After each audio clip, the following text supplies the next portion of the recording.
This video demonstrates how to mount the Laptop Stand 2 onto the NucleoCounter NC-202 instrument. Unpack the laptop stand from the box provided.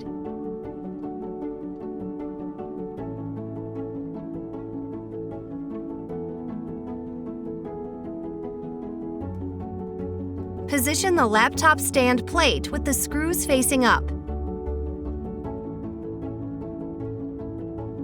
Unscrew the 2 screws.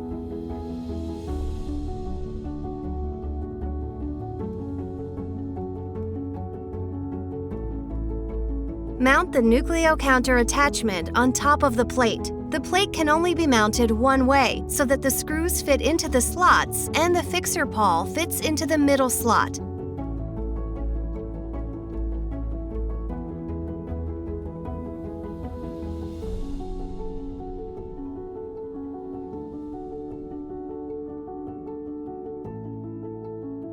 Angle the laptop stand, paying attention to the 3 touch points indicated with arrows. Gently slide the laptop stand into position until the outlets on the back of the instrument are accessible.